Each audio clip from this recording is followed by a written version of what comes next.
Welcome everyone to episode 4 of the Looks Like a Movie podcast. My name's Kevin. I'm here with Doug and Owen, and today we're going to be talking about Skinamarink, a movie that some people might have seen a little while ago, but it just got a small theatrical release this past weekend. And then we're also going to be discussing some of our favorite psychological horror movies. Please share the episode, like, comment, and subscribe if you're on YouTube. We're going to start with our Skinamarink discussion. As usual, we're going to be going into spoilers, although it's really hard to spoil anything in Skinamarink, so it doesn't exactly matter that much. But if you don't want it spoiled, then don't listen to this part of the podcast until you've seen the movie. Since it's a bit hard to give a real summary of the movie, I'm just going to read the synopsis off Google. It says, two children wake up in the middle of the night to find their father is missing and all the windows and doors in their home have vanished.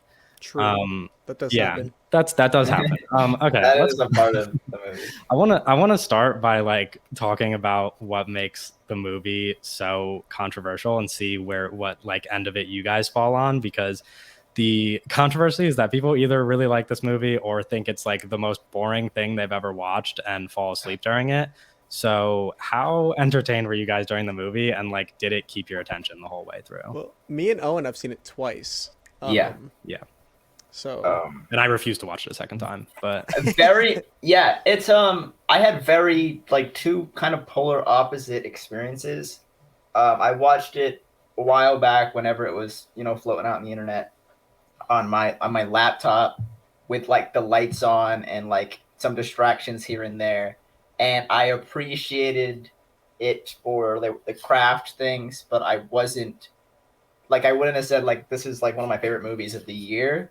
But I enjoyed it. And I saw it last night in the theaters with a great crowd. Everyone was really locked into it. I've heard stories about not great crowds, and I was totally won over. And it was almost watching a completely different movie with that experience. Big fan of Skinamarink. Yeah, that's interesting. I also had two totally different experiences. For many laundry list of reasons, but why is it? I don't know. I think so. You said at the beginning, and I almost jumped in there, that it has a small theater release. This is a pretty wide theater release. Okay, yeah. I meant smaller. I meant smaller than average. Yeah, I know. But even for this is showing at more screens than Broker is. Yeah, which is a big deal. Yeah. Yeah, it's chances are you could go see this in theaters wherever you live in the States. Yeah.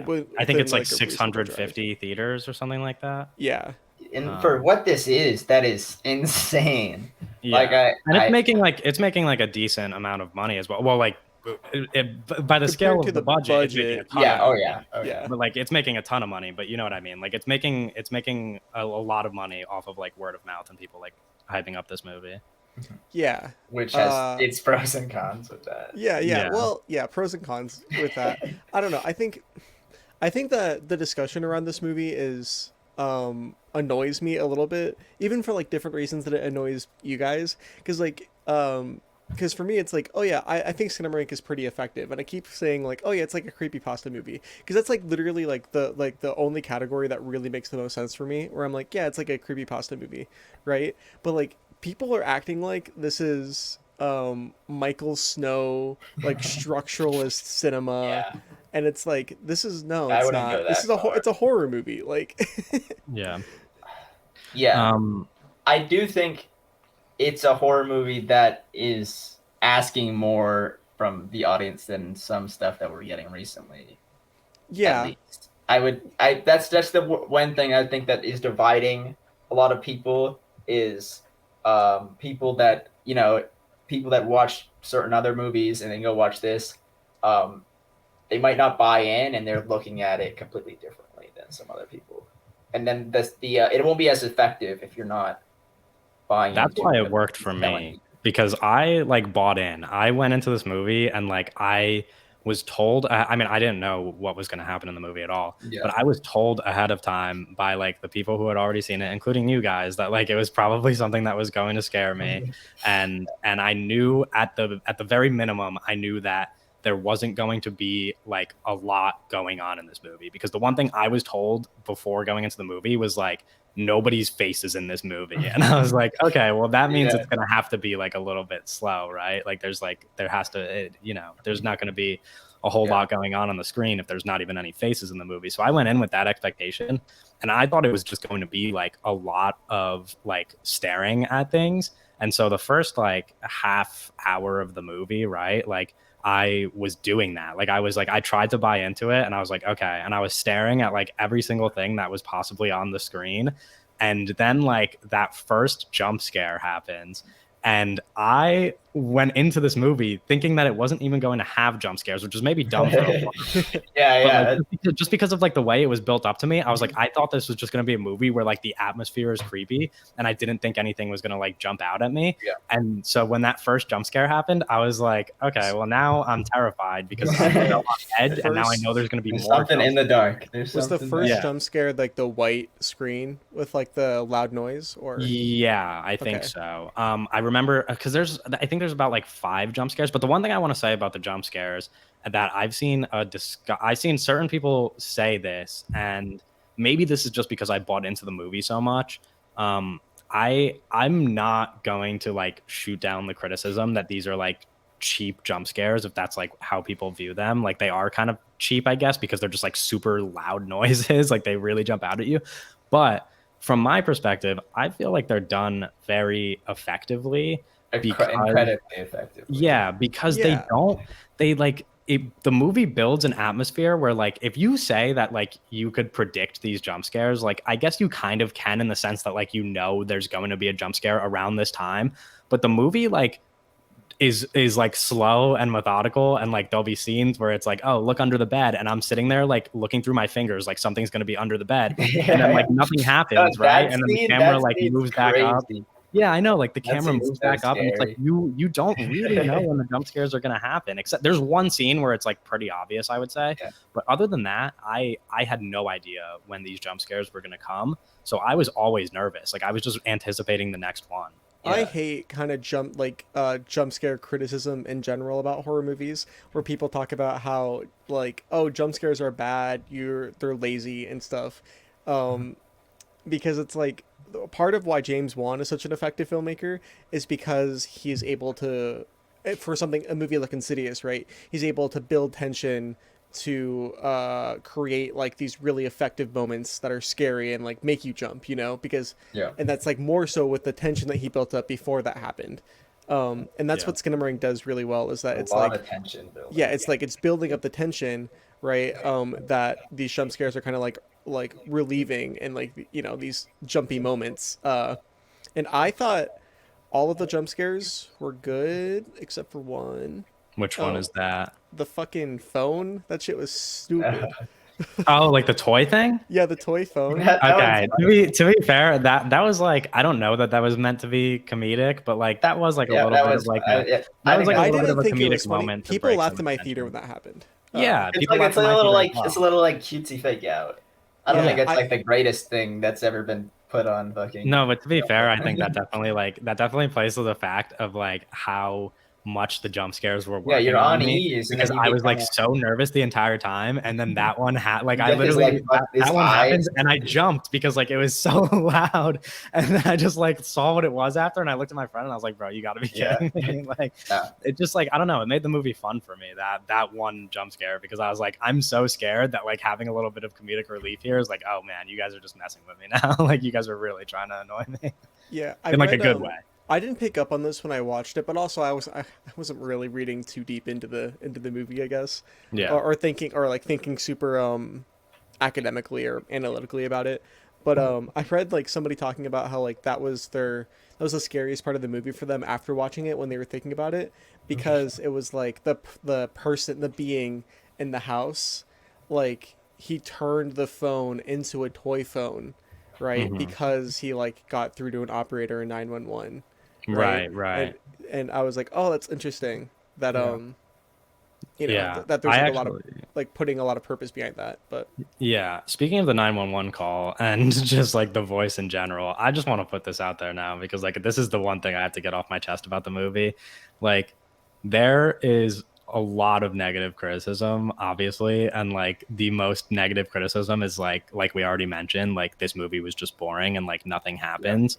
And I feel like if you're giving this movie the like lowest rating possible, like the lowest rating that you can give out, I think the only way you can do that is if you're not acknowledging that this is a movie about child abuse. Because like for me, I'm like, if you see this movie as like nothing's happening, then and you're just like not paying attention to the themes, like you have to respect it a little bit for the themes, I think, because it is like for, and obviously this is just my perspective, like this doesn't have to be your interpretation of the movie, but like from my end, I'm like, this is such a haunting like portrayal of child abuse, because this voice is making these kids do things like they have to listen or harm is going to be done to them.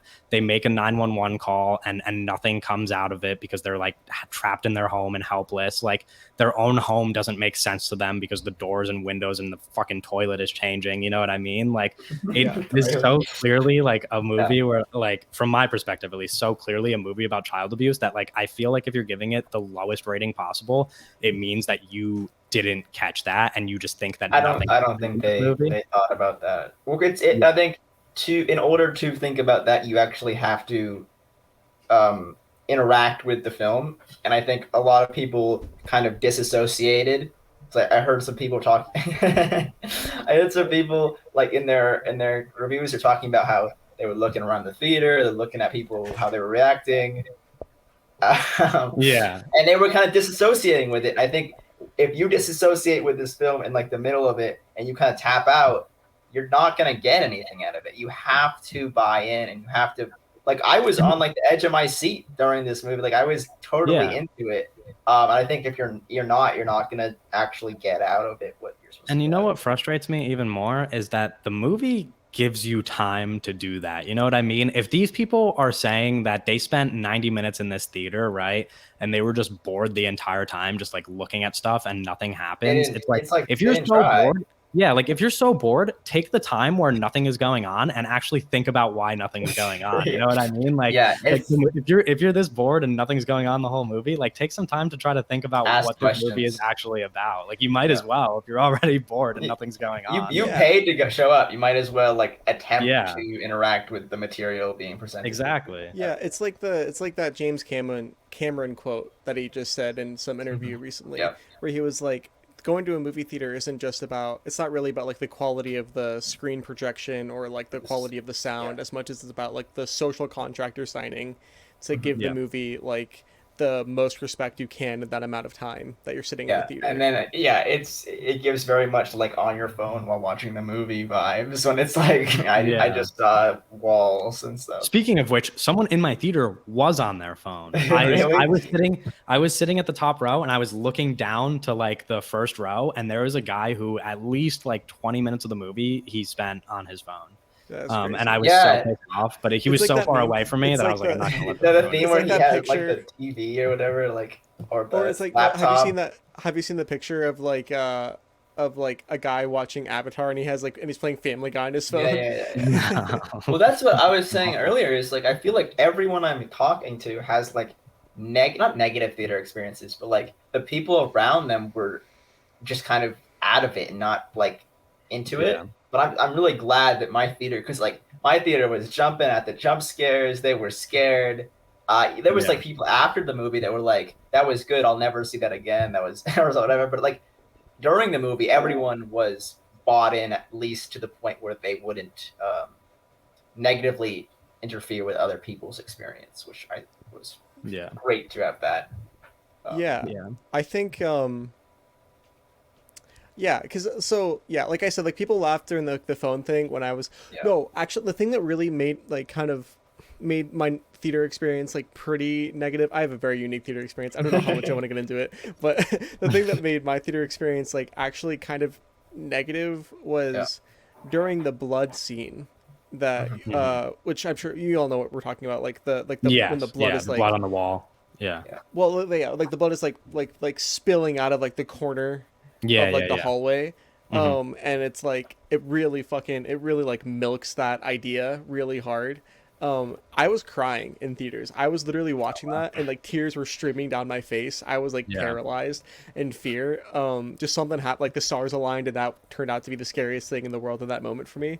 Yeah. Um, there were people laughing during that in my theater, Yeah. and I And was that's what so Yeah. confused. That's what I mean, because I feel like people are watching this as a movie where it's like they're not seeing like the purpose of like a scene like that. And I'm like, when you watch this movie from the perspective of like how terrified these children have to be in their own home, like how do scenes like that not disturb you? You know what I mean? Like I get that. I get that we're kind of like desensitized to things, and this movie doesn't show you a lot. So it's really hard for a lot of people who see horror movies regularly to like be frightened by it.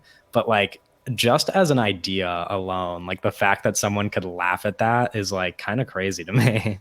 Because it's so sad. Like this movie is sad to me. Like I was genuinely like, I got out of the theater and I was like, that was so depressing. Like that was so difficult for me to experience. Yep. Yeah.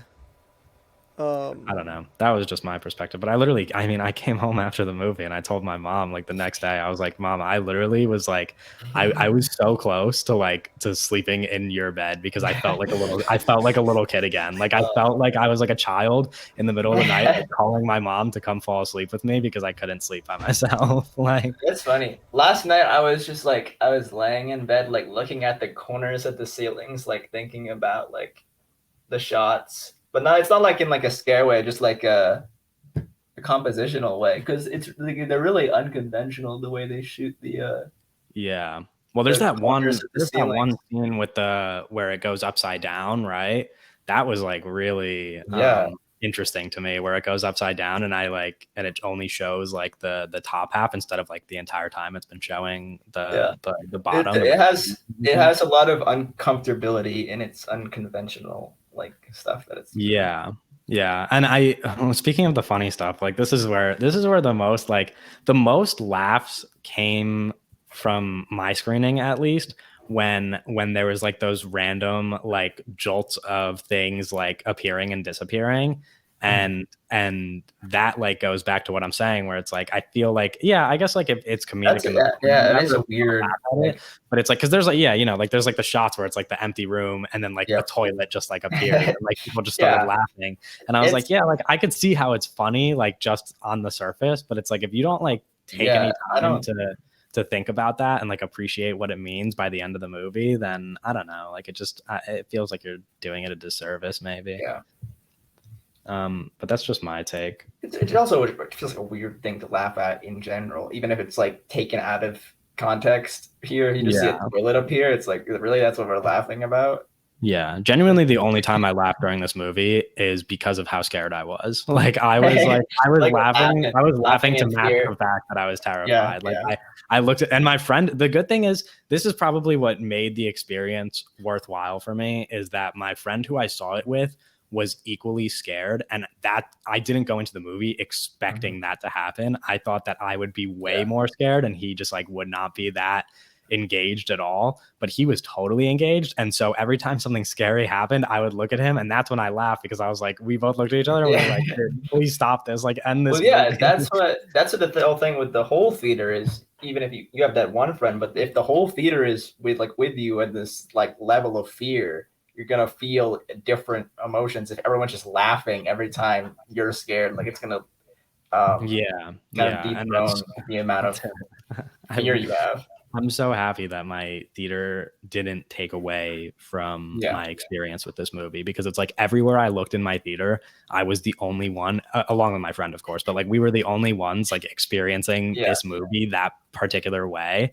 And so like I thought it would completely disengage me because I was like, none of these people are watching this movie They the don't same get way it. I am. Yeah, but then I was like, dude, I like don't care. Like at some point I really like forgot that there was other people in the theater with me, and that's where I'm like, I don't know. I think I'm noticing this experience across a number of movies that like people feel this way about, but like it seems like every time, at least like I can't say this about like all movies throughout history, but like at least over the past like 2 years or whatever, or like last couple years, all the movies that seem to be like slow and boring to people completely catch my attention. Like, because I heard that complaint so much with Tar, and I was like, there's not a second of Tar where I was bored. And then now I hear it again with Skinamarink, where people are like so bored, and I'm like, after that first jump scare, there was nothing you could do to make me bored during that movie, because for the rest of the movie, all I could think about was how scared I was going to be the next time a jump scare happened. Like, I couldn't look away because I knew I was going to just get scared again. Like, yeah, I think that goes back on the thing of like that not every movie is for everyone, because like both Tar and Skinamarink are slow, and I like Skinamarink a lot, and Tar is just kind of not for me. But like I was really into and I was never bored during Skinamarink. So I think there's just a lot of people that just not for them and that kind of aspect. I think that Skinamarink was definitely a little too slow. Really? I think it's slow in nature, but I think. I think if you're not like, the good thing from my perspective is how scared I was, where it's like if this movie wasn't scaring me, then I could imagine I would be pretty bored during it. But because I was like on edge, it was hard to be bored because I was too nervous to be bored. Like, I had to pay attention. I think, well, for especially seeing it a second time, right? And I know that in a lot of in a lot of the darkness, I know that there's not anything to see. You know? And it's more of like, oh, there's an idea, like something might be in the dark, when it's like, I know that I'm literally not going to see anything in the dark. It's like it's more about like mind games or like eye tricks. I was like, we could, you know, I think that you could just trim off a little bit of the fat and make it a more round experience. But have you seen the short? No. Because that's what some people that don't like it have been saying, that they like the short more because it's shorter. But I feel like I don't know how, I think it's like 40 minutes. But I don't know how much, like I'll have to check it out. But I think there's something about the length that adds to this kind of like trance thing that you fall into. Maybe you take off 10 minutes or whatever. And that's where it gets I think there's something of like, because like the first 20 minutes, I'm like, okay. And then like there's this point where you just kind of buy in and don't look back, and you're kind of fully in it. Which I think. But I don't have a really issue with the length. Neither do I. And that's because like, and again, maybe I would change my mind if I watched this a second time, but this feels like, I mean, I've already said it, I don't want to watch this movie a second time. I really liked it the first time. It made me way too uncomfortable. And I think I'm happy like remembering everything that I like about this movie and not giving it another watch to like potentially alter that. But like those scenes where there's like seemingly nothing going on, especially like looking into like these voids of like darkness or whatever, it's like, yeah, now I know that there's nothing there.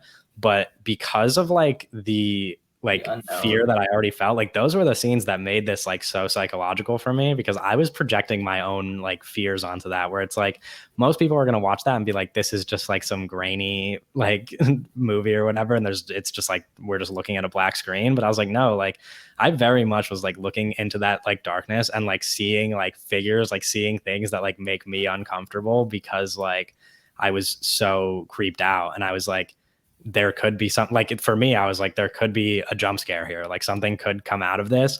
And so I was like projecting really and like looking into that darkness, and I was like, okay, well, what's going to jump out at me now? So I don't know, I found those scenes to be like really haunting for me, where it's like I wouldn't want to cut those, I don't think. It could go either way. Like I don't think I would dislike this movie if it was 40 minutes instead of 90 minutes.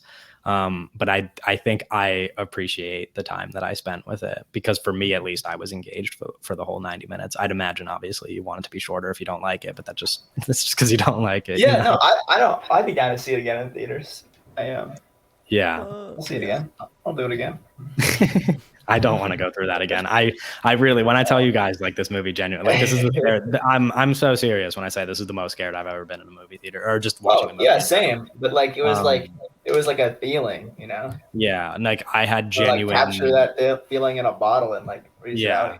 I had real like haunting anxiety, and I Yeah. came home, and this is what really bothers me. Not to bring up the Discord, but I remember the night that I came home from Skinamarink, we were in like a voice chat in the Discord, and I brought up how scary the movie was, and people were like sending screenshots and like making jokes, and I literally had to leave the call because I was like, you guys don't understand, like this is genuinely like terrifying me. Like I couldn't go Yeah. to sleep that night. I tried to sleep that Really? night, and it was so like it was so Yeah. difficult for me to fall asleep. So it's like this movie like really stuck with me. Like it really left a lasting impact where Yeah. No, it I left the was theater and I was so uncomfortable. interesting. Yeah, for me it was in the moment really scary, but when I left it, I was only thinking of like that was just amazing, not Yeah. necessarily scared. Interesting. That's Doug, were you interesting. scared at all? Yeah, no, yeah. I was scared. I was scared. I was scared. I was really scared during the There are two moments, especially seeing it in theaters. There are two moments that really were affecting to me, like the Mhm. moment where she was faceless. It was the close up of the girl without a Yeah, that face. was awful. That That was scared so me. awful. And I Oh my think, god. and then the other time that scared me was, like I already said, the blood coming around the corner really Yeah. scared me. I think I remember the first time I watched it. I remember the ending being really effective. The Hmm. second time I watched it, the ending was much less effective because Yeah. because my memory had put so much more detail on that face at the end than there was because it wasn't really a face. It was more of a like a smudge. Yeah, yeah. um Yeah. but it's one of those things where it's like it's more about like letting the idea of the movie get to you than really necessarily what's objectively happening on Yeah, it's screen. all um ideas. yeah. Yeah, Yeah. I don't think the ending is like the greatest thing ever, but I kind of like it as like it was almost this moment of like because I knew it was coming. At the like the last like 20 or whatever minutes, I was like, we're getting to the face part. We're getting to like it's like this big like Yeah. not a cheer moment, but like it's the finale kind of thing. But I think Yeah. that moment where it's they look under the bed and there's like the dad is like on the left and then there's the mom on the other side. But that's like the big scary moment for me. Yeah. But That made me it's the biggest tension builder right there when you have to Yeah, look I there's under the think bed. the first time I watched it, like, online, obviously. The Yeah, first time I watched it online by myself at night, the scariest moment for me was the phone call yeah, when, I hated the phone call. specifically when the 911 operator was like, "Why are you whispering? Is somebody in the yeah, room yeah, with yeah, you?" Yeah. And the yeah. kid just didn't respond, and it Mhm. like Yeah. cut to a wide No, that shot. messed I me was up Yeah, like, so "That's much. really scary. that's not That's that's like that's really the Yeah. unsettling." little like the little amounts of dialogue that are in this movie are really good, especially that phone call.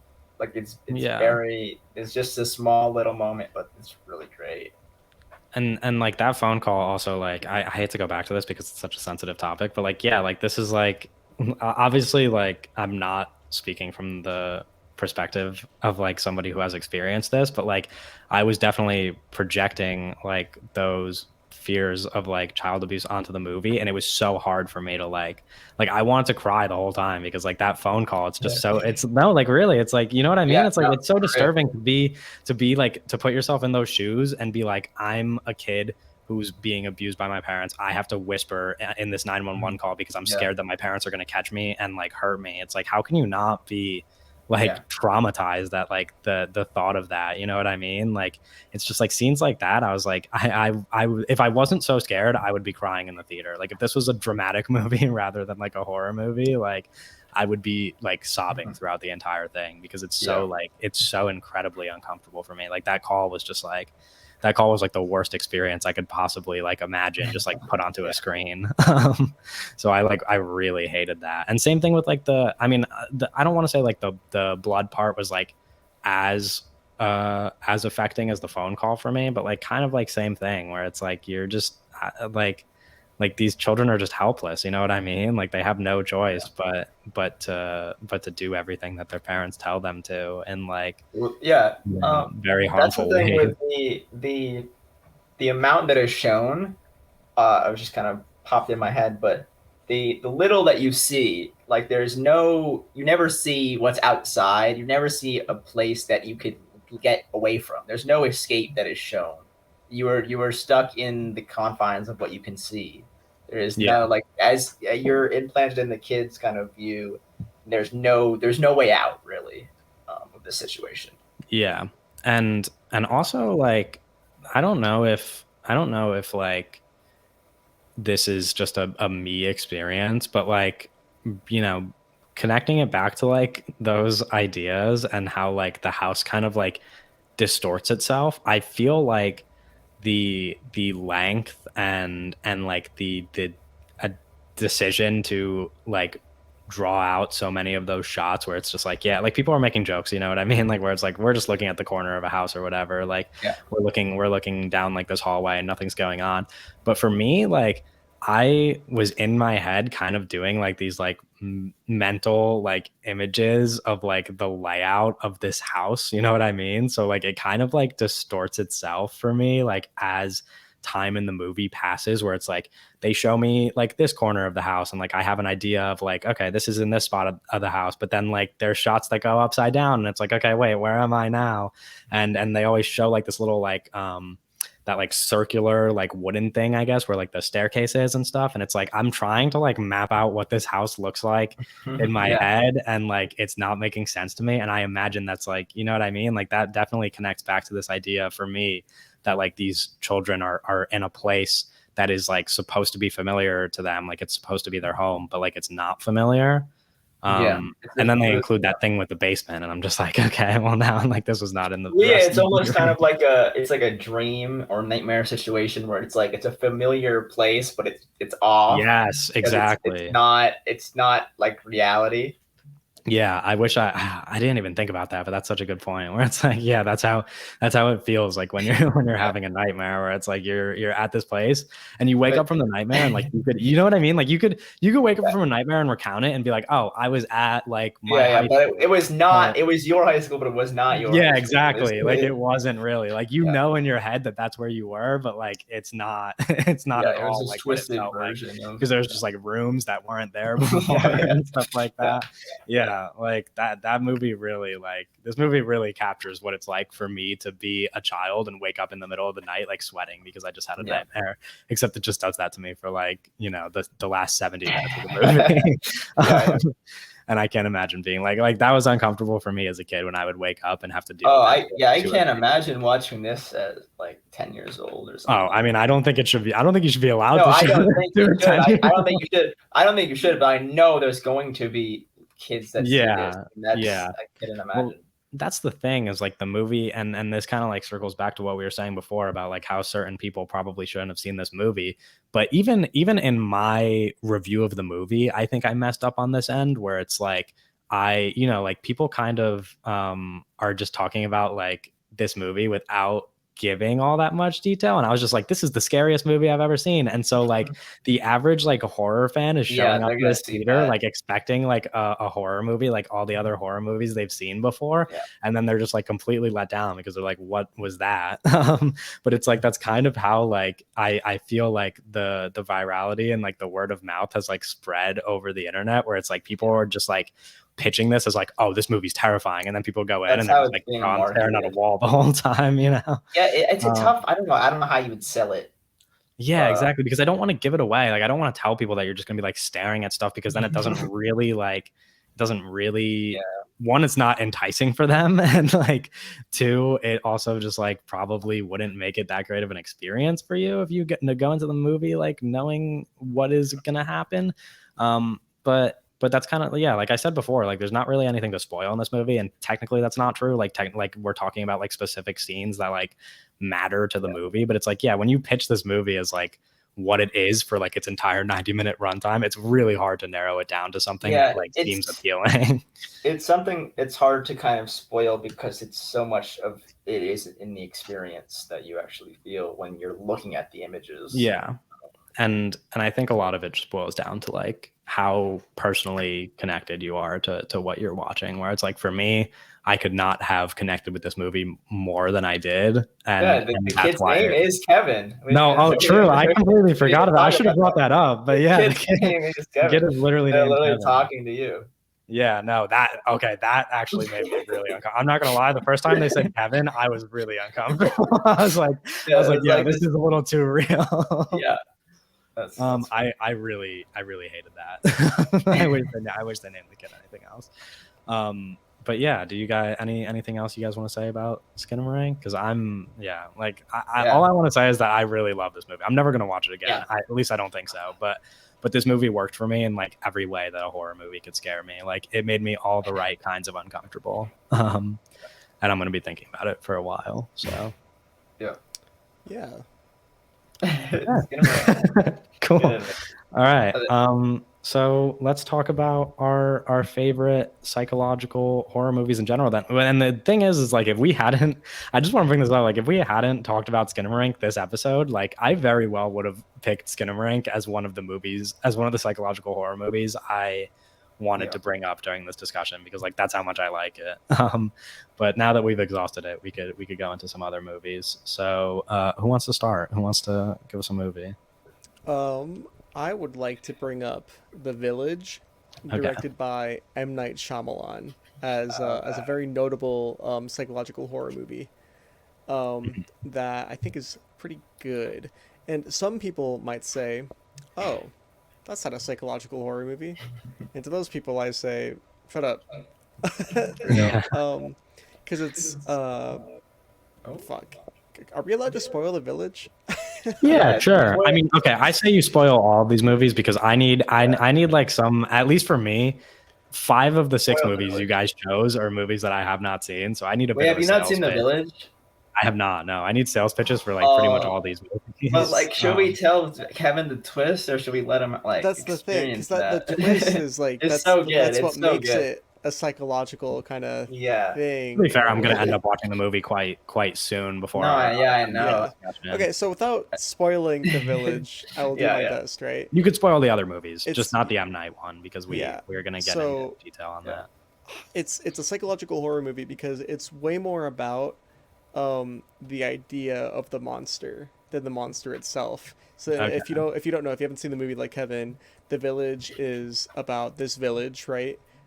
That There takes you place, go. Yeah. they don't have like technology or anything. It takes place like they have to go like, It's like a pilgrim characters. village kind of thing. yeah. Is it like set in the modern day though, or is this like way back? No, it's like way back. Okay. It's like a pilgrim village. And they're like, they can't really talk to anybody. It's just the people in the village, right? Because it's like they're gonna travel. But part of it is like there's, the role is like they're surrounded by like a forest, and they're like, Don't you go can't in the go forest. you Don't can't go in into the forest. because there's a monster, right? And you never really get a good look at for most of the movie. You don't really get a good look at the monster. Just the fear of what is out there. Yeah, it's a movie about fear, and if you buy into the like the bullshit of it, right? M. Night. It's like really effective, I think. And then it gets really interesting towards the end. But Yeah. I think the movie's rules. That seems to be a trend amongst like horror movies that I really love anyway, like movies that like don't reveal. Yeah, no, I would be surprised if you didn't like The Village, Kevin. Yeah, I think that's one of the M. Night movies that are easier to sell. Yeah, well, they're all easy to sell, but like, is this the mainstream, found footage right? one that you don't like? No, that's The Visit. Okay, The Visit. I like The Village a lot.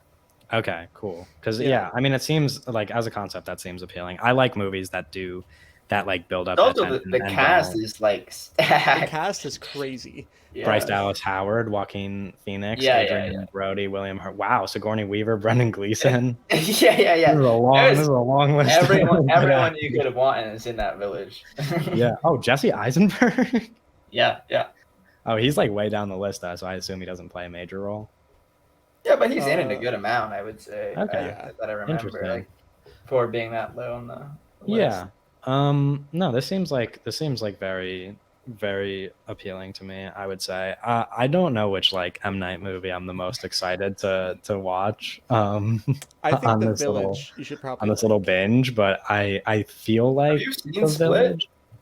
No. I decided not to talk about Split, but I think you'll like Split a lot. Yeah, well, this is the thing is like You might get freaked the fuck out though by Split. No, I probably will. But the thing is like Split was kind of like it's one of those things that has only happened with a couple movies where like Split came out and was so popular when it came out, right?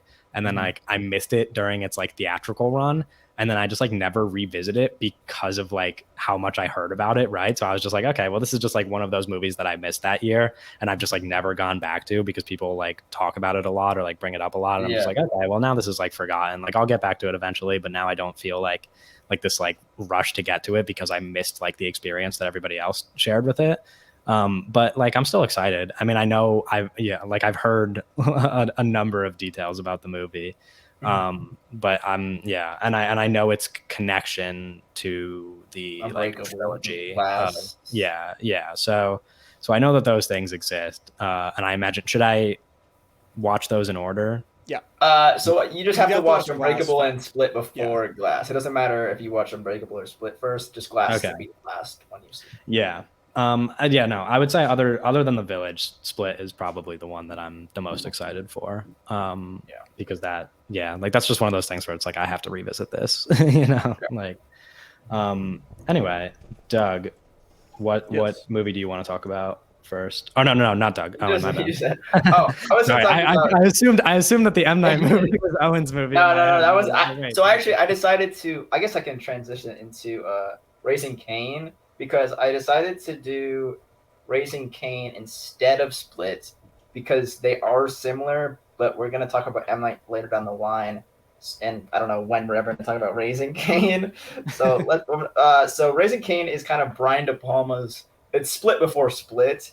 It stars John Lithgow as like a split personality kind of character, and so you have the great Brian De Palma direction with this really interesting psychological thriller of John Lithgow having split personalities. But I think it's interesting about with Split, you have the character is the same guy, but he's just acting differently.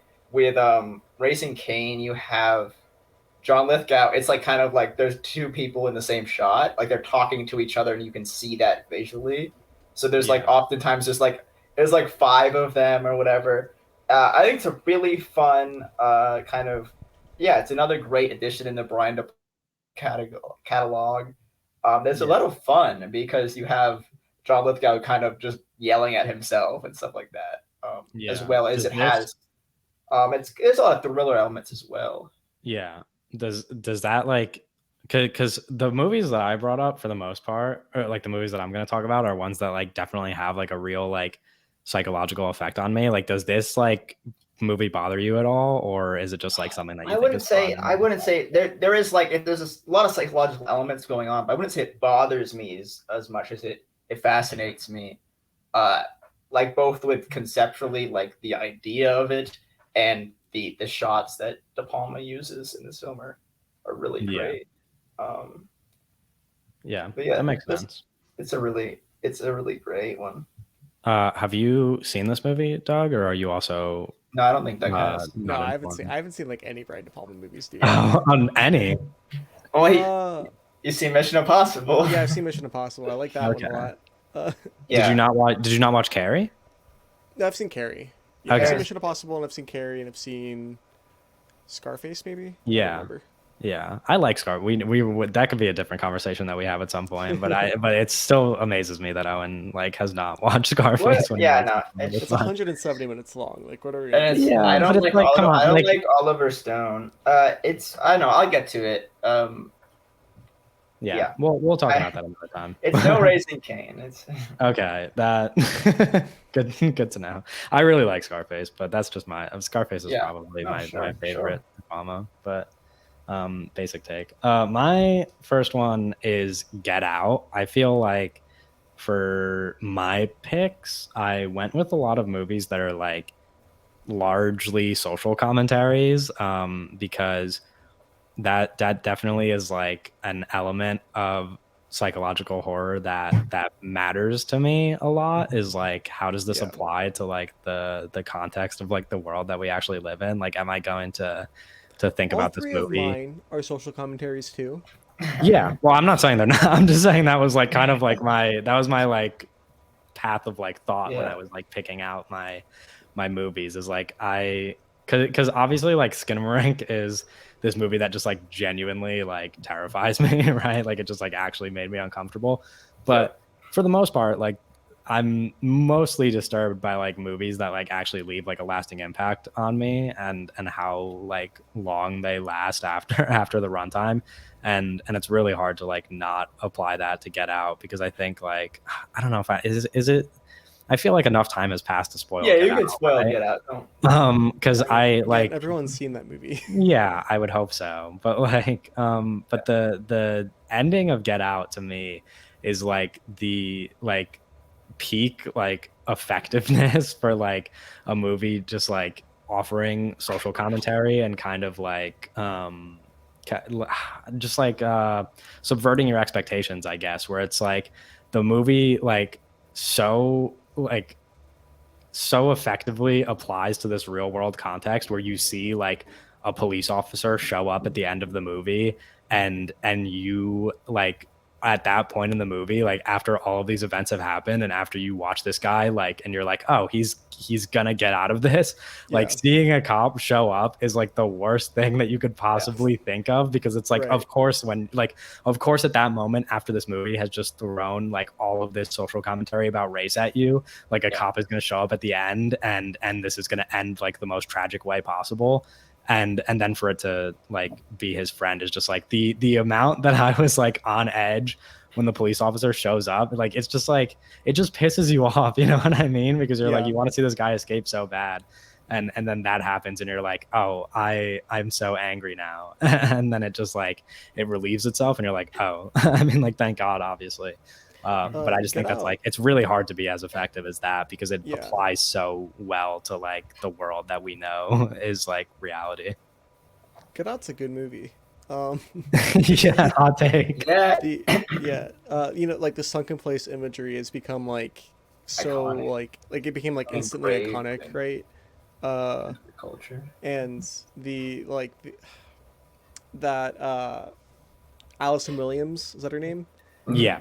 Yeah, Yeah. the Allison Williams performance is also like kind of not her character, I guess, is also kind of Yeah. like so synonymous with like you know like what kind of like real like modern racism is like in a way. Yeah. Oh, like what how like a modern racist is. Yeah. And I think Caleb Landry Jones is Oh. maybe an even better depiction of that too, because I Yeah. saw They're like both really good in that. yeah, when I was like when I was picking this movie out the other day, I saw a video about this, like a TikTok about this, somebody bringing it up. But I think it's interesting that like, I mean, obviously we see like issues of racism in like every corner of society, but I think it's interesting that like when I'm on like the sports side of the internet, like I see it come up so often, right? And someone like had made this video where like they didn't even realize like how blatantly like weirdly racist they were being by saying like, oh, like I can't imagine the athletic like ability that I would have if I was like born into a black body instead. And it's like, bro, like that's weird, like that's a weird thing to say. That's bizarre. But that's literally what Caleb Landry Jones's character in Get Out is doing, where he's like Yeah. obsessing over like this guy, and he's like, oh, you have to at least have tried fighting before, right? Like you have to like, Well, like he's yeah, like you have obsessing with like his like potential as an athlete, and I'm like, you have a lot of this is scenes weird, like that you in the know? movie because Yeah. There's like so many scenes in the movie where I'm like, all of this is so like I have seen examples of every single scene in this movie like played out in front of my eyes. And that's just like it's hard to match that effectiveness. Like it's just such a like brilliant social commentary. So that's why Jordan I Peele's really good. Yeah. Hot take. Yeah. Hot take. And also, I mean, Yeah. we might as well, because this is probably the best time to transition. But one of the other movies we're going to talk about is also a Jordan Peele movie. So let's just go to that you one. want to do that? Yeah, let's All right, talk about that. Yeah, so Us, I think, is easily Jordan Peele's like most underrated work, I would say. Yeah. And I'm a big fan of Us. I think it's like I love all three of his movies. I think Us is great. I think Lupita. What's the guy's name? I'm blanking on. Winston Duke. Yeah, Winston Duke's fantastic. I'd love to see him in more stuff because Yeah, we really don't get enough Winston Duke, do not we? enough Winston Duke.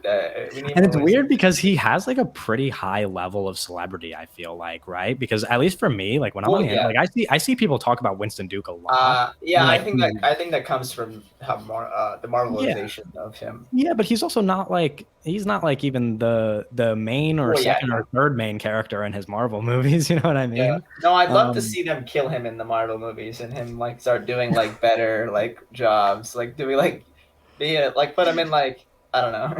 You get him out of That's the Marvel. crazy. I mean, that's a Yeah, wild like, do that's the a thing wild they're way doing. to frame it, but Like get I'd the love to Dave see him Batista fucking die on screen.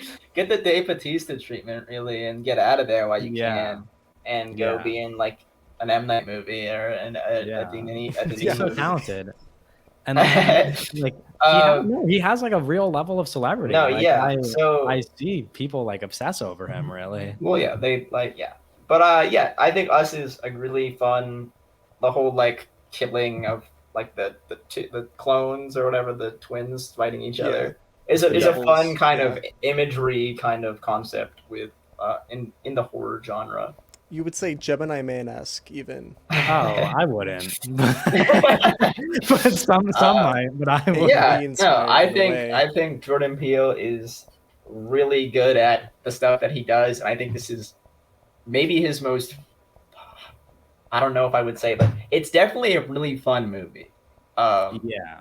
Oh, I think it's his most fun movie. Really, yeah. Because I was gonna say it, but I didn't know if I Nope wanted is a to lot of kind fun too. Well, okay, Yeah, no, that's what I was gonna I say. say that, but like Nope is my favorite movie of the year, so maybe I should. Yeah, so I was like, going to say it's my favorite Jordan Peele movie, but Nope is a lot of fun. So they're both a lot of fun. Whatever. But yeah, it's brilliant. It's Get Out Power is hard to scaling have fun. fun. It's Get yeah, Out it's like as I was saying. I was like, Get Out. You know, it's great, but is it fun? No. But I think Nope and it's hard. It's hard to have fun with everything. It's going weird on. to say that you have fun with that. But Yeah. Jordan Peele is great. Us, Nope, and Get Out are brilliant. Yeah, but Us is definitely like I don't know. Yeah, Us is treated as like kind of his like I wouldn't say failure, but his kind of miss compared to Yeah. Well, yeah, okay. most people definitely treat Us as a miss. Yeah, which is weird because I love it It's as like well. it's his least out of the three movies, it's his least concise film conceptually. Yeah, that's true. I think you could say, right? That's true. And I think you know what sucks, and I imagine this probably like happens to a good deal of directors, but especially in this case when like Get Out is regarded as like, you know, some people consider Get Out the best movie of the entire decade. Like, you know, it's not a crazy thing for people. It's not a crazy thing to hear. Wild yeah, it's not a crazy thing. It's not a crazy thing to hear that. Like, you've definitely seen that in places before. And like when a movie is that hyped up as your like literal debut, you've set the bar so high that people just go into the next one and they're like, I'm going to be disappointed now because like if Us came out before Get Out, people would have been talking about Us like it's like, wow, this is such a strong debut film. Oh yeah, you know? If that was his debut, that would have been. Yeah, it's always going to be a comparison game when you have something like Get Out. Every movie that Jordan Peele ever puts out, it's going to be compared to Get Out. Even if it isn't even a horror film. Especially after Nope, Jordan Peele is he's basically like the most celebrated director, period, today.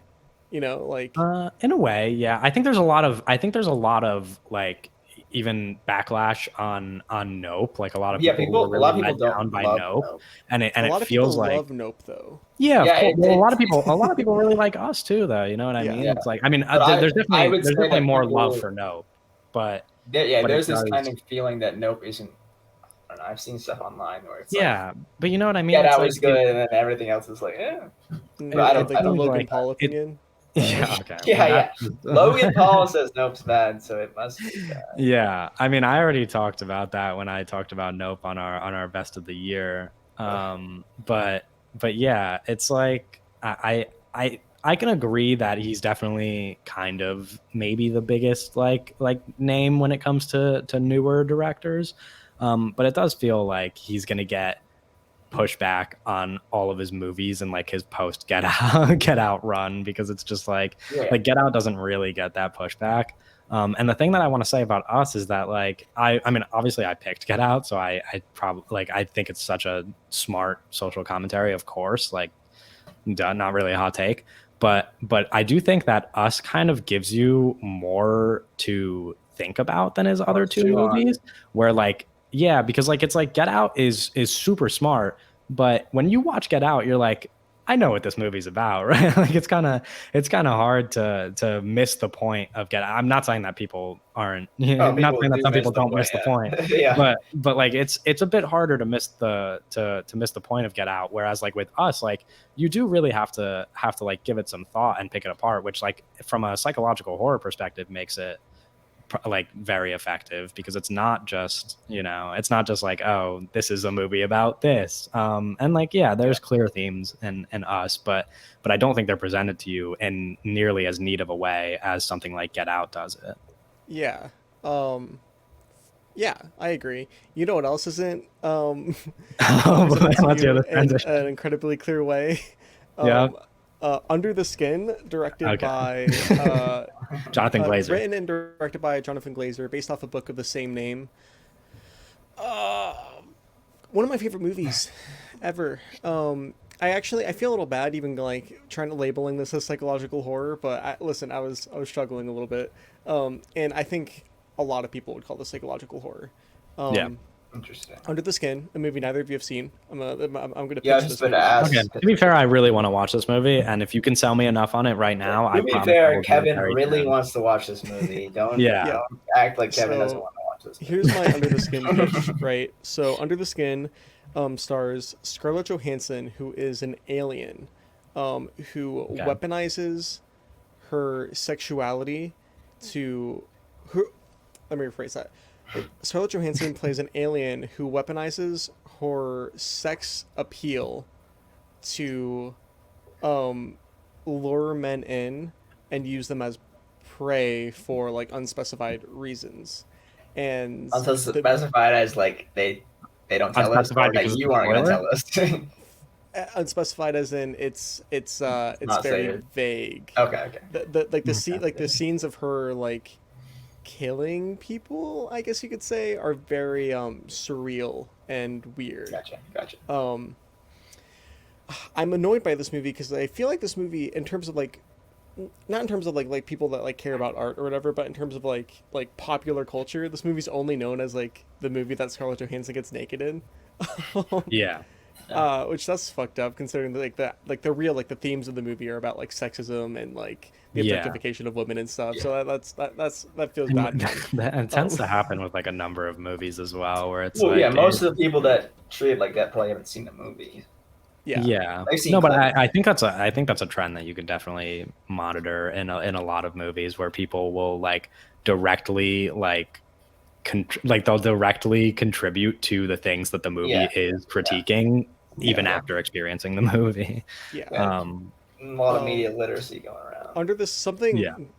Really interesting about Under the Skin is that there are some moments that are like basically unscripted, because there's hidden camera sections of the film where Scarlett Johansson is just driving around by herself in a truck with a hidden camera, like actually trying to pick up men, like just real men in Scotland. Interesting. And it's really fucking interesting thematically and just like technically on a technical level. And it gets some like really fucking interesting performances. It's so they're not actors, is what you're saying? Sometimes you'll see okay. If you watch the movie. There are sections where she is talking to just normal people in Scotland that are not actors. Gotcha. Yeah, that's very interesting. Yeah, I like that as a concept. I'll check it. I didn't know the alien part. I'll check it out. Oh yeah. No, she's an alien. I knew all the other stuff. But yeah. Well, the good thing is it's on HBO Max, so I don't have an excuse. I don't have any way to. Evan has no excuse. Get myself out of watching this. Heard it here first. Yeah. I'll check it out soon for sure. Maybe I'll watch it today. That would be good. It's a downer. It's so be ready for that. It's not a downer. Downer, like depressing the whole way through, or downer like it ends on a really sad note. Sounds pretty depressing the whole way. Pretty depressing the whole way through, and then it ends on a fucking horrible, tragic note. Yeah. So we won't be hearing from Kevin for a couple days. Yeah, we'll see. We'll see how that fits into, we'll see how that fits into my schedule, because normally I sync my, I have a therapy session today too. So it's like maybe I shouldn't do this like immediately post therapy. That seems like a weird probably not like the best idea. But yeah, my next movie is It Follows, which the STD movie. Yeah, so I've brought this up to you before, Doug. I brought up my perspective on it, and I think it changed your interpretation of it. It made me curious because I didn't think about it that way. So I don't know if I should present it this way, because I don't know if this is like a major spoiler for the movie breaking that down, but I do kind of want to talk about it. Like the premise of It Follows. The premise of It Follows is that someone has sex with the main character, and she has passed something that is following her around, like something that is like haunting her and essentially like trying to kill her, I guess you could say. And the only way that this thing passes is through sex. So the only way she gets rid of it is by having sex with another person. Very clearly on the surface seems like a movie about STDs. Like it's really hard for people to get any other interpretation out of this when the monster is literally passed on to people by having sex, and only she can see this monster. Like only once you have it can you yourself see it. So nobody else around her knows what she's experiencing. And I'm going to offer my interpretation of the movie, which I don't think this is like an unpopular interpretation. I think that a number of people have probably gotten this interpretation out of the movie, but it's for the most part, I'd imagine this movie is interpreted as like the Great Big STD movie, where an STD is you're saying your interpretation is more like it's like more about sexual abuse or trauma. Yes. So I think Doug has seen this movie. Have you seen this movie, Owen? Okay, so there's, and this is why I really think that this is what the movie is about. There's a scene like pretty early into the movie that gets the movie going, that gets this monster passed to her. The scene like where she has sex with the guy that passes it to her, and there is so much like imagery and stuff going on in that scene that is so like clearly like referring to assault. Like she literally has like something put over her mouth, like covering her mouth. Like there's tons of things. Are you talking about the scene in the garage? In the car when she has sex in the backseat of the car. The sex is very uncomfortable. Like it's done in a way where like the imagery very clearly like imitates assault, in my opinion. And so that like really sets forward the movie, where it's like, this is, to me at least, a movie about like what it's like to experience that, because she has this thing following her around, like this trauma of that she's dealt with as somebody who's been assaulted, and there's no way for her to show to other people that this is something that has happened to her. Like there's this monster following her around that nobody else sees, and she tries to explain it to people, and they don't, like that for a long time don't believe her, which is obviously like very apparent. Like we see that all the time with people who are victims of assault, and it never like it's just, there's so much like going on there that makes it, to me at least, seem like this movie about assault. And there's even like more nuanced conversations about small things that happen, like this character who is very clearly like very clearly into her and like romantically, and wants to be with her, and in a way uses his like role as this like nice guy in her life that is like aiding her along this journey to eventually like coerce her into a relationship with him, and to get him laid, really. Which is just like really certain things to have sex. Yeah, exactly. It's really like troubling, because he's just like presenting himself as like, oh, I'm better than these other men that you've been with, and that's why you should have sex with me instead. And he like is, he thinks it's like this heroic thing, like biting this bullet and being like, yeah, just pass it on to me, when it's like, no, like, you know what I mean? Like, no, because it's like clear that he's not acknowledging this thing that has happened to her. You know what I mean? Where he thinks it's just like, yeah, just pass it on to me, like it's whatever. Like, you know, does that make sense? Where it's like he thinks that it's like not this big thing that it is. Like she sees it as this monster, and nobody else does. So he thinks it's just something that he could take away from her when it's like, no, like that's not the case. So yeah, that's very, at least in my opinion, like very clearly my interpretation of the movie. And that's what I think makes it such a good psychological horror, along with the fact that there's like it does a good job like scaring people in the sense that there's not a whole lot of like jump scares in the movie or anything like that. Like it does really kind of like build a similar atmosphere where it's just like the idea of like this thing that you can't see being followed and like you don't know what it is. Like it like takes the form of other people's bodies and stuff, and it's like you don't know when it's around you and when it's not. So it's like it's really uncomfortable in general. Like for me, it definitely makes me like super uncomfortable. Doug, do you have anything to add about that? I Anything think the about this movie movie? is pretty good. Yeah. Real. There's a scene in a parking garage that is Hmm. very good. I mean, it's an upsetting scene, but it's very effective, and that is Yeah. like that's the thing that stuck with me the most after watching it. I was like, man, that's crazy. Um, oh, and you Yeah. should watch the movie. I think you'd like it. You should. Yeah. I don't. You don't need to make it like a priority, Yeah. but It'll be I a think movie that I watch in the coming yeah, decade. yeah. Okay. Well, that's a long frame of time. All right. Oh, and give us your last movie. Okay.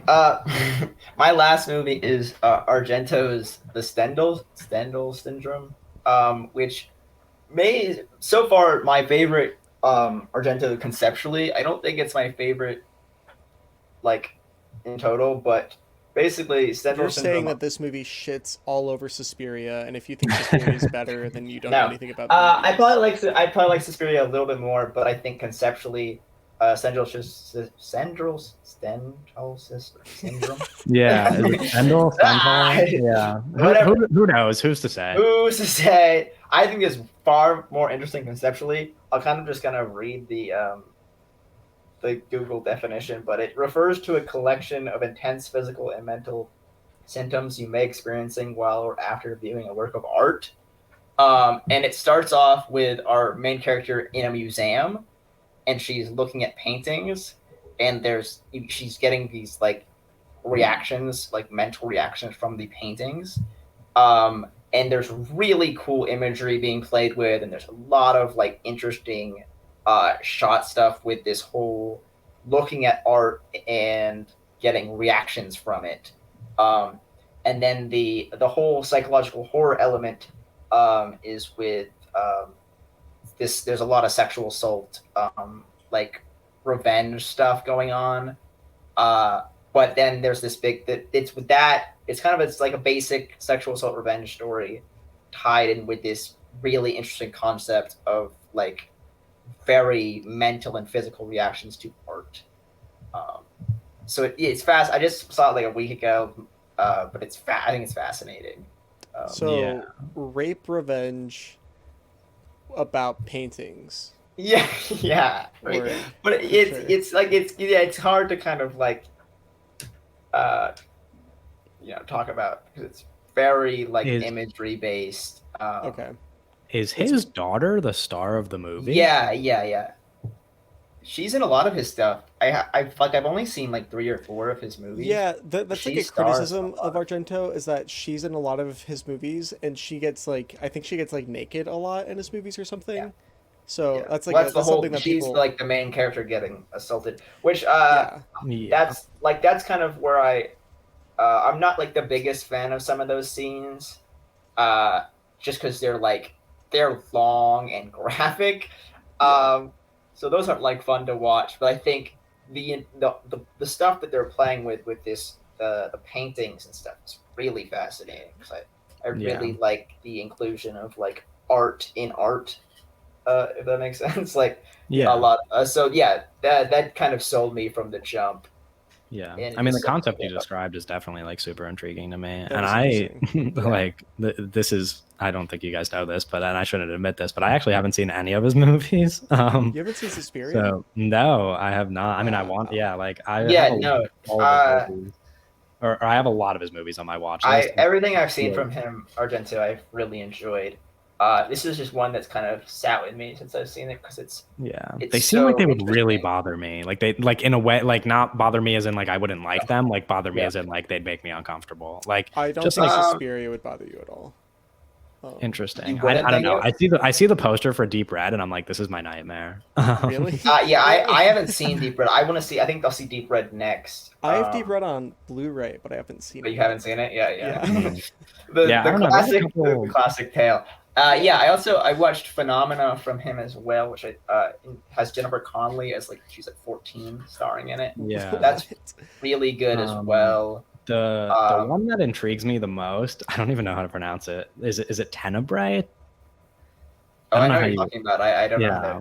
I don't know how to pronounce it, but that's my guess at how to pronounce it. That one seems the most interesting to me. Like that's the one that I want to watch the Yeah, most. no, he has a filmography that I will want to get into more just because what I've seen from him, he knows how to shoot the camera. Like there's a lot of Yeah. great shots in as well as like these are interesting creative stories attached to really interesting shot movies. Like yeah. you have Do you- really interesting horror elements with great shots. Yeah, I feel like is Suspiria the right place to start? That Probably it's Suspiria, his biggest yeah. movie. Suspiria is the one movie. Like Yeah, if you're gonna most watch people any have of his seen. movies, that's the one that most people Yeah. have seen. Okay. Yeah, Wait, I don't know. Have you seen the Suspiria remake? No. Well, this Okay. and this is the thing with like this is why I haven't gotten into his movies, and maybe I'll be wrong because I do this with a number of movies and then I get proven wrong.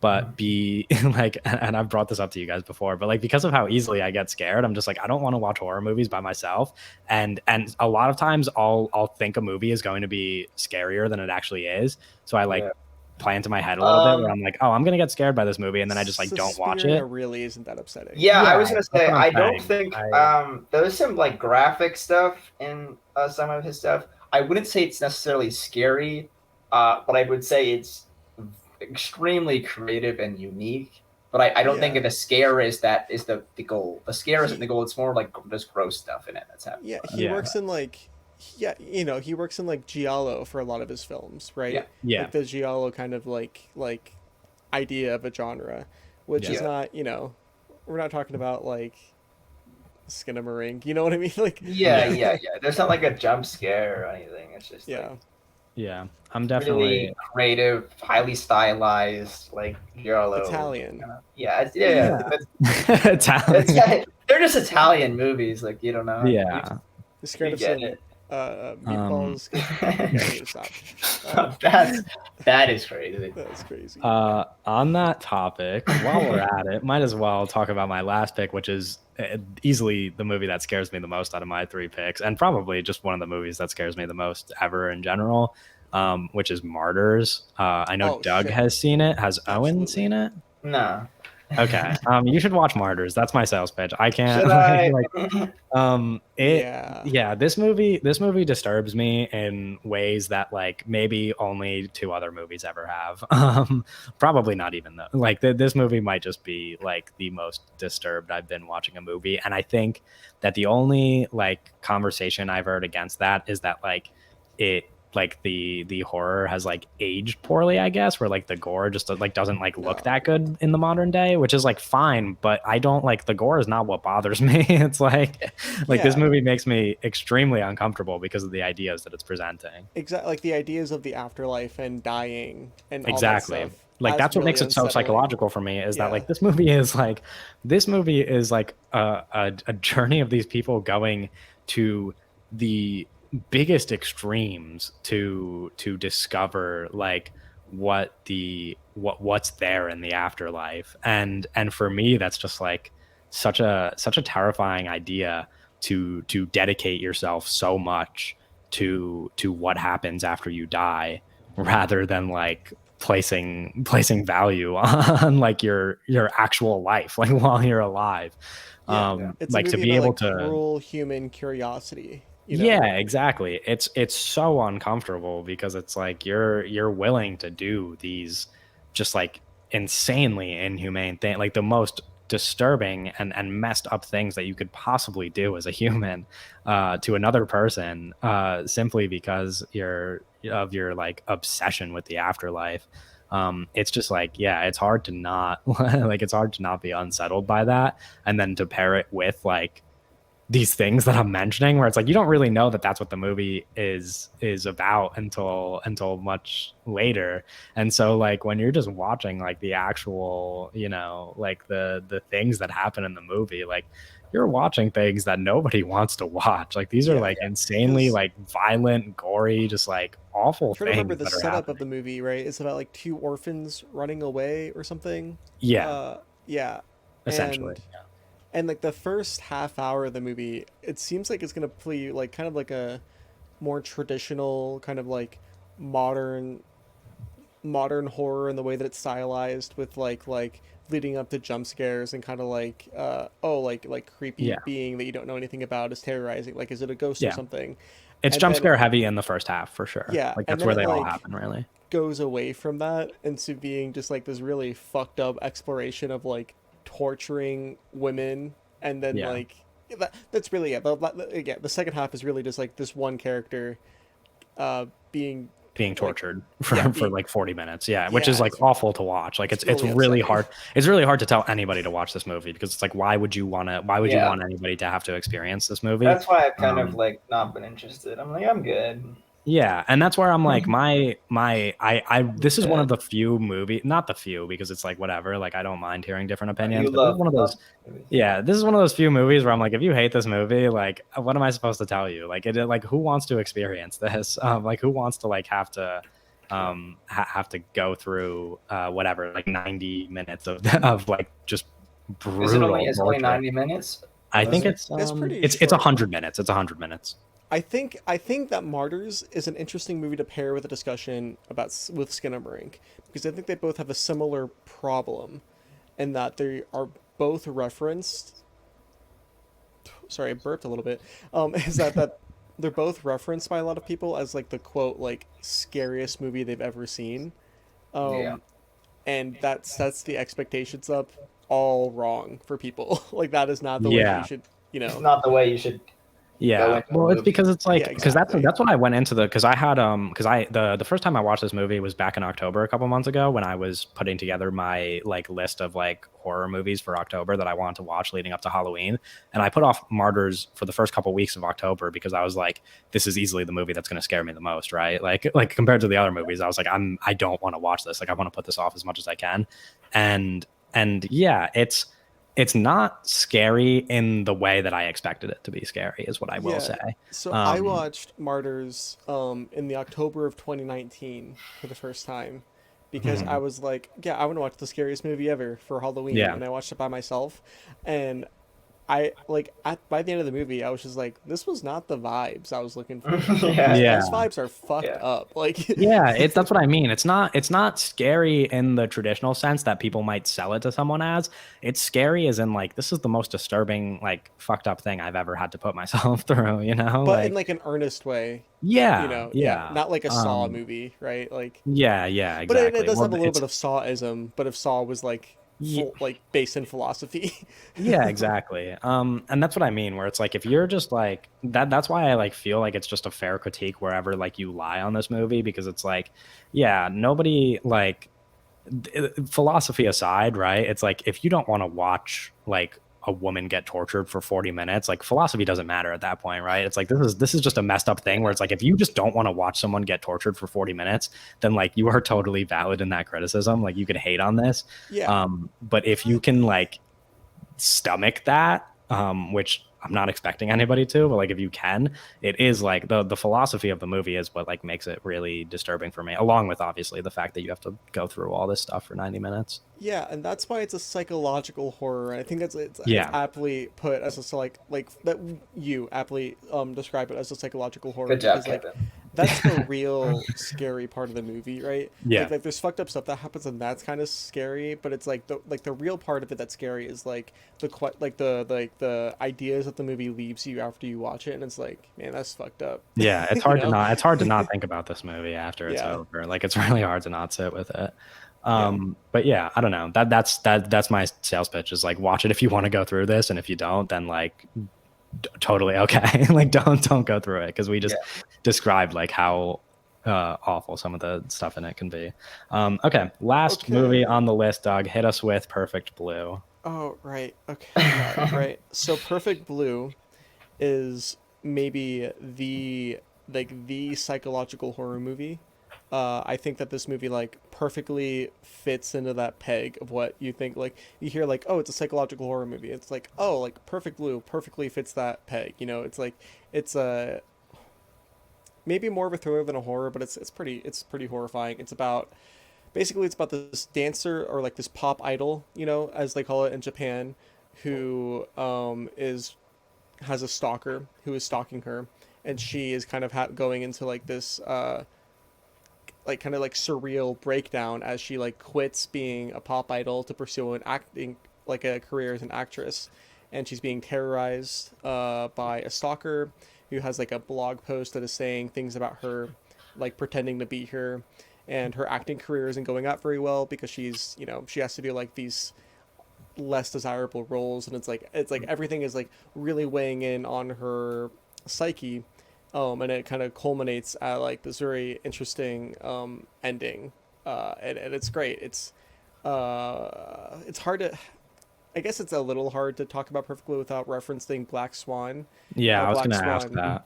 yeah, it's Oh Black no. Swan is more than just inspired by Perfect Blue. I would say Yeah, Black it's like Swan is almost like a soft remake of Perfect Blue. Yeah, some some which people have adaptation. critiqued Aronofsky for in the past, where they're like, this guy just steals all his stories. Yeah, Yeah, well, he's Um, it's another story for another I time. won't talk about Aronofsky. Yeah, I'm already upset enough with it's with another one of his recent podcast. Yeah. movies. Yeah.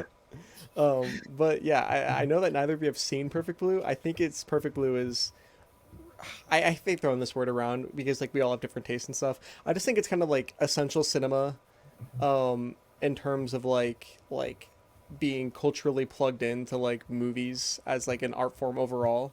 You know, Gotcha. Yeah. like if I were to if I were to write down a list of like 10 animated films everybody needs to watch, I would write down Perfect Blue.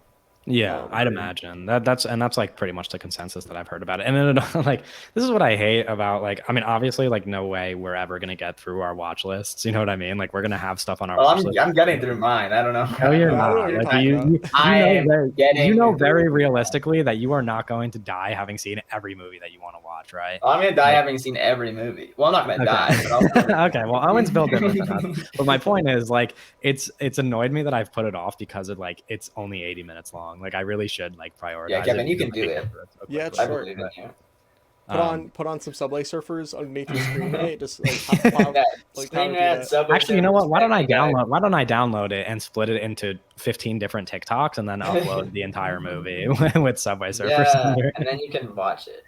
Yeah, Yeah, no, I mean that's another movie that I will definitely check out. Yeah, Anything else? Anything else I'm about sold. Perfect Blue? I'm sold.